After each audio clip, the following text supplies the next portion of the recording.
بسم الله الرحمن الرحيم. السلام عليكم ورحمة الله وبركاته. أهلا وسهلا بكم. معكم أحمد المصري من قناة سؤال وجواب التعليمية.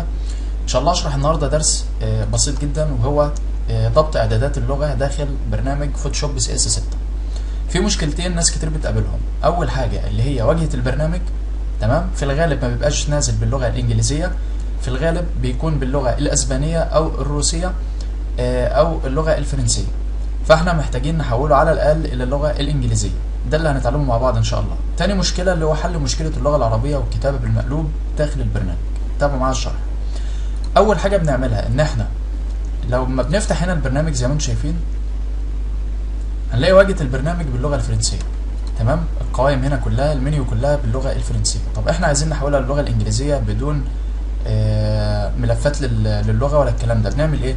هندخل على ماي كمبيوتر، وبعد كده على بارتيشن السي، هندخل على البروجرام فايل مع بعض، هندخل على الفولدر المسمى ادوبي اللي هو مكان السيت اب بتاع البرنامج، بعد كده ادوبي فوتوشوب CS6، وهندخل على لوكال، هنلاقي الفولدر اللي اسمه FR اللي هو اختصارا للغه الفرنسيه المدرج مع البرنامج طبعا، اللي هي اللغه الاساسيه اللي البرنامج نازل بيها بعد السيت اب اللي احنا بنعمله.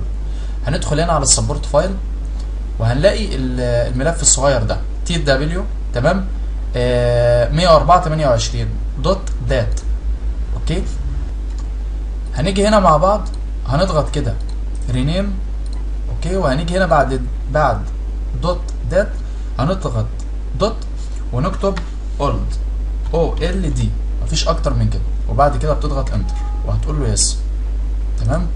بس هنروح نتوجه للبرنامج تاني، نفتحه، هنلاقي اللغه ظبطت معانا الى اللغه الانجليزيه زي ما انتم شايفين كده، فايل وايديت وايمج وحكايه بسيطه جدا. تاني مشكله بنقابلها اللي هو اللغه العربيه المقلوبه. لو احنا مثلا عملنا لير جديد نيو، قلنا اوكي، هنكتب مثلا بسم الله الرحمن الرحيم، تمام؟ هنكتب هنا بسم الله الرحمن الرحيم. زي ما انتم شايفين اللغه هنا بالمقلوب معايا جايه من الشمال لليمين ومش مظبوطه. طب الحل ده ايه؟ الحل ده هنعمله مع بعض باذن الله.